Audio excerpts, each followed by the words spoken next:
Hi everyone, this is Shankar Pratap Singh and you are watching SPS Astrology। दोस्तों, आज मैं आपको बताने वाला हूं कि जब आप लोग नग पहनते हैं, कोई भी जब हम जेमस्टोन पहनते हैं और कुछ दिन पहनने के बाद हमें लगता है कि यार ये काम नहीं कर रहा है, उतार देते हैं। या कई बार ये देखा गया है कि जो लोग जेमस्टोन पहन रहे हैं, पहनने के बाद उनको टेंशन, डिप्रेशन, ये सारी चीज़ें हो रही हैं। कुछ लोगों को ऐसा लगता है कि जब से मैंने ये जेमस्टोन पहना है, जब से मुझे नुकसान हो रहा है और मेरी लाइफ में कुछ अच्छा नहीं चल रहा है। तो इसके पीछे की सच्चाई क्या है? क्या जो आप जेमस्टोन पहन रहे हैं उसके पहनने के कारण आपको अजीब अजीब चीज़ें ऐसी हो रही हैं?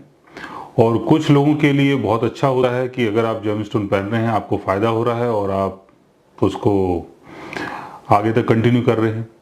लेकिन ज़्यादातर लोगों को ऐसा लगता है कि जो जेमस्टोन वो पहन रहे हैं उसके पहनने के बाद उनके साथ कुछ अजीबोगरीब चीज़ें, अजीबोगरीब घटनाएं, सोच में कुछ बहुत बड़ा परिवर्तन, एंजाइटी, डिप्रेशन, टेंशन, इस टाइप की चीज़ें लोग महसूस करते हैं और उसके चक्कर में क्या होता है, वो अपना जेमस्टोन उतार देते हैं। तो क्या उनको अपना जेमस्टोन उतारना चाहिए? क्या उनको वो जो जेमस्टोन पहन रहे हैं, क्या वो जेमस्टोन उनको नुकसान कर रहा है? इसके पीछे की सच्चाई को जानने की कोशिश करते हैं। और ये बहुत बड़ी बात है, क्योंकि ज़्यादातर ये देखा गया है कि हम लोग महंगे महंगे जेमस्टोन खरीदते हैं, लेकिन उसको जो हम पहनते हैं कुछ दिन पहनने के बाद हम उसको उतार देते हैं। तो हमें समझ में नहीं आता कि जेमस्टोन पहनना चाहिए कि नहीं पहनना चाहिए, मुझे सूट कर रहा है कि सूट नहीं कर रहा है, एक्चुअल में क्या है। तो कभी भी आप अगर जेमस्टोन पहने तो पहले तो वो अपने लगन के हिसाब से पहने। जो भी आपका लगन चार्ट है उस लगन चार्ट के हिसाब से ही आपको जेमस्टोन पहनना है और राशि चार्ट के हिसाब से जेमस्टोन नहीं पहनना है।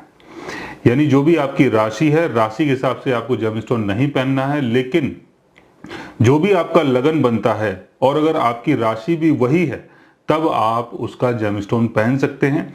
लेकिन उसके लिए आपको ये भी देखना है कि जो जेमस्टोन आप पहन रहे हैं वो आपके लगन का मित्र है कि नहीं है। यानी किसी भी हाउस का अगर आप जेमस्टोन पहन रहे हैं तो वो आपके लगन का, आपके फर्स्ट हाउस, आपके एसेंडेंट का फ्रेंड है कि नहीं है।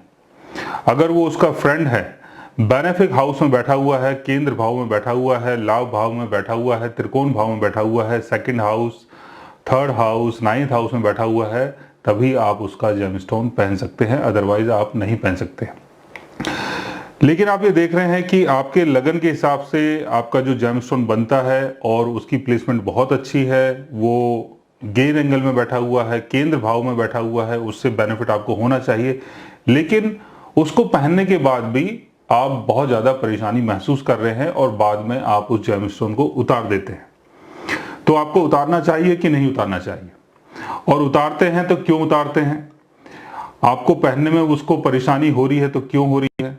क्यों आप ऐसी चीज़ फील कर रहे हैं कि जैसे आपको किसी ने बांध लिया है? क्यों आप ऐसी चीज़ फील कर रहे हो कि जब से आपने ये जेमस्टोन पहना है, जब से आपको बहुत ज़्यादा टेंशन हो रही है, डिप्रेशन हो रही है? ऐसा क्यों होता है? तो चलते हैं बोर्ड की तरफ और जानने की कोशिश करते हैं। जैसे ये है आपका लगन चार्ट और इस लगन चार्ट में जो लगन का जो एसेंडेंट है वो है 9 नंबर, राइट। अब 9 नंबर का लॉर्ड कौन बनता है? 9 नंबर का लॉर्ड बनता है आपका जुपिटर। और जुपिटर की प्लेसमेंट फर्स्ट हाउस में ही है। जुपिटर आपका फर्स्ट हाउस में है, हंस योग बना के बैठा हुआ है, बहुत अच्छा योग है। लेकिन इस जुपिटर के ऊपर अगर कहीं से सैटर्न का एस्पेक्ट पड़ता है या सैटर्न की प्लेसमेंट होती है, जैसे सैटर्न अगर यहां पर प्लेस्ड है तो यहां से सैटर्न जुपिटर को देखेगा। सैटर्न अगर यहां पर प्लेस्ड है तो सैटर्न यहां से जुपिटर को देखेगा। सैटर्न अगर यहां पर प्लेस्ड है तो यहां से सैटर्न आपके जुपिटर को देखेगा। और अगर सैटर्न यहां पर प्लेस्ड है तब भी सैटर्न और जुपिटर की एक अलग से एक योग बनता है कि दोनों एक साथ यहां पर बैठे हुए हैं। तो ऐसे योग में क्या होता है कि जब भी आप जुपिटर से संबंधित जेमस्टोन पहनते हैं, यानी येलो सफायर पहनते हैं या कोई भी पीले कलर का नग पहनते हैं, तो उसको पहनने के बाद आपको बहुत फियर महसूस होता है। आप बहुत ज़्यादा डिप्रेस हो जाते हैं, आप बहुत ज़्यादा नेगेटिव हो जाते हैं। वो इसलिए हो जाते हैं कि सैटर्न का इन्फ्लुएंस आपके जुपिटर के ऊपर पड़ रहा है। और 35 की एज तक सैटर्न ये चाहता है कि आप जुपिटर का जेमस्टोन ना पहने, क्योंकि जुपिटर का अगर आप जेमस्टोन पहन रहे हैं तो वहां पर जुपिटर की पावर जो है वो बढ़नी शुरू हो जाती है। लेकिन सैटर्न यहां पर ये करने की कोशिश कर रहा है कि आप जुपिटर का जेमस्टोन ना पहने, ताकि सैटर्न आपको आपका जो भी कार्मिक गोल है उससे प्रॉपर तरीके से गुजार सके। जो भी आपने पास्ट लाइफ में किया है उसकी जो भी अच्छी बुरी चीजें होती हैं वो सारी चीजें प्रॉपर तरीके से आपको मिलें और उसके बाद ही आप आगे बढ़ पाए। तो यहां पर अगर आप येलो सफायर पहनने की कोशिश कर रहे हैं तो उसके पहनने के बाद आपको टेंशन और डिप्रेशन होगी, लेकिन येलो सफायर फिर भी आपको पहनना है, उतारना नहीं है। सेम इसी तरीके से सैटर्न मान लेते हैं कि नहीं है और जुपिटर के साथ यहां पर केतु बैठा हुआ है, या केतु का एस्पेक्ट जुपिटर के ऊपर पड़ रहा है। केतु का एस्पेक्ट जुपिटर के ऊपर कब पड़ेगा? अगर केतु यहां पर है तब केतु का एस्पेक्ट जुपिटर के ऊपर पड़ेगा। केतु अगर यहां पर है तब भी केतु का एस्पेक्ट जुपिटर के ऊपर पड़ेगा। तो अगर ऐसा योग बनता है, या केतु अगर आपके फर्स्ट हाउस में जुपिटर के साथ है, तो अगर ऐसा योग बनता है तो कई बार आप देखेंगे कि जो नग आप पहन रहे हैं, हो सकता है कि आप कहीं पर गए और आपने कहीं पर उतार दिया और आप भूल गए, या जो नग आपने पहना है वो आपके हाथ से निकल गया, या जो नग आपने पहना है उसमें कोई ना कोई क्रैक आ गया, उसके चक्कर में आपको निकालना पड़ा। तो केतु यहां पर आपको जुपिटर के जेमस्टोन से अलग कर रहा है, यानी आप जुपिटर का जेमस्टोन ना पहने, ये केतु आपको सजेस्ट करने की कोशिश कर रहा है। क्योंकि केतु को यहां पर आपके कार्मिक गोल से आपको हटाना है। जो भी आपका कार्मिक गोल है, जो भी आपका कार्मिक रोल है, केतु वहां से आपको सेपरेट करने की कोशिश कर रहा है। क्योंकि केतु ये दिखा रहा है कि ये सारी चीजें आप कंप्लीट कर चुके हो, क्यों बेकार में इन चीजों के पीछे पड़ रहे हो, हटो यहां से, आओ मेरी तरफ, चलते हैं कहीं और। तो इसलिए वो जेमस्टोन जो है वो आप उतार देते हैं, या उसके ऊपर कहीं ना कहीं से क्रैक आ जाता है, या वो जेमस्टोन आपका खो जाता है, या आपके हाथ से निकल जाता है।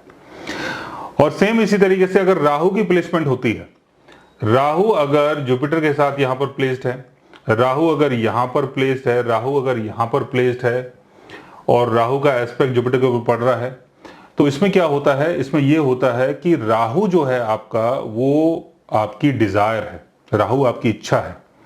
शुरुआती जीवन में राहु इतना ज्यादा ऑब्सेस्ड होता है कि राहु जहां पर देखता है, जहां पर बैठता है, उन चीजों को अचीव करना चाहता है, पाना चाहता है।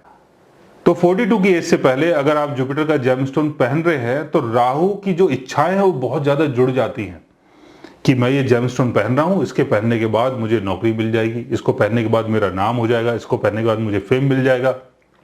लेकिन राहु ये नहीं जानता है कि जो चीजें होनी है वो अपने टाइम पे होंगी, उससे पहले नहीं होंगी। तो वो जो आपकी अंदर की जो सोच है, वो जो आपके अंदर का जो एक ऑब्सेशन है, जो एक इंटेंसिटी है, वो आपको कहीं ना कहीं परेशान कर देता है। आप बहुत ज्यादा पजल हो जाते हो, आप देखते रहते हो कि मैंने ये पहन लिया अब ये होने वाला, मैंने ये पहन लिया अब ये होने वाला, लेकिन चीजें वैसी नहीं होती हैं, चीजें अपने टाइम पे होती हैं। तो उसके चक्कर में कई बार आप जेमस्टोन निकाल देते हैं कि यार मैंने पहन लिया है लेकिन चीजें वैसी नहीं हो रही है। क्योंकि राहु चाहता है कि चीजें बहुत जल्दी हों, शॉर्टकट में हों, इसलिए आप उस जेमस्टोन को पहनते हैं बहुत जल्दी और उतारते भी हैं बहुत जल्दी। तो अगर ऐसा योग अगर आपके बर्थ चार्ट में बन रहा है और आप अगर कोई जेमस्टोन पहन रहे हैं, उसको बार बार उतार रहे हैं, फिर बार बार पहन रहे हैं, तो आप ये देखें कि आपके बर्थ चार्ट में कोई ऐसा योग तो नहीं बन रहा है जो मैंने आपको बताया है। अब यहां तो मैंने सिर्फ बात की है जुपिटर की। अब मान लीजिए कि आपकी कुंडली में मंगल यहां पर बैठा हुआ है, मार्स यहाँ 4th हाउस में है और बेनिफिक हाउस का लॉर्ड है, और मार्स जो है वो आपके एसेंडेंट का भी फ्रेंड है और आपके लिए बेनिफिक हाउस का लॉर्ड बनता है। लेकिन इस मार्स के ऊपर केतु का, शनि का, राहु का एस्पेक्ट पड़ रहा है, या केतु शनि राहु मार्स के साथ बैठे हुए हैं, तो आप मूंगा पहनेंगे, बाद में आप उतार देंगे, या वो मूंगा आपका खो जाएगा, या जब भी आप मूंगा पहनेंगे आप बहुत ज्यादा अपने आप को डिप्रेस महसूस करेंगे। सन अगर आपका मान लीजिए कि 10th हाउस में है, सूर्य आपका 10th हाउस में है, और सूर्य के साथ राहु है, केतु है, शनि है, या राहु केतु शनि का अगर एस्पेक्ट पड़ रहा है, तो माणिक आप पहनेंगे, बाद में माणिक उतार देंगे, या माणिक जो है वो आपके हाथ से गिर सकता है। तो आप जब भी जेमस्टोन पहने तो पहले तो आप अच्छी तरीके से दिखा के पहने कि आपके लगन के हिसाब से वो आपको सूट करता है कि नहीं करता है, और उसके पहनने के बाद अगर ये सारी चीज़ें आपके साथ होती हैं कि आपको टेंशन हो रही है, परेशानी हो रही है, आप बहुत नेगेटिव हो रहे हैं, तो आपको उतारने की ज़रूरत नहीं है।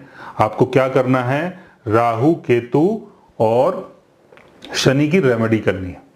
राहु केतु शनि की रेमेडी करनी है और उस जेमस्टोन को आपको पहन के रखना है।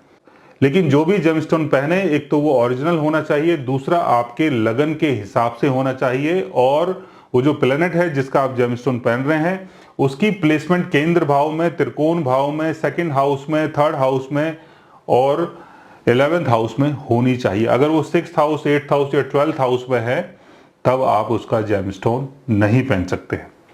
सो गाइज, अगर आप भी जानना चाहते हैं अपने जेमस्टोन के बारे में तो उसके लिए आप हमारे चैनल को सब्सक्राइब कर सकते हैं, और अगर आप हमसे बात करना चाहें, कंसल्ट करना चाहें, पर्सनली हमसे मिलना चाहें तो आप हमारी वेबसाइट के थ्रू हमें मेल कर सकते हैं, मैसेज कर सकते हैं, और गाइज आप हमसे बात भी कर सकते हैं। So guys, take care, love you all and good bye.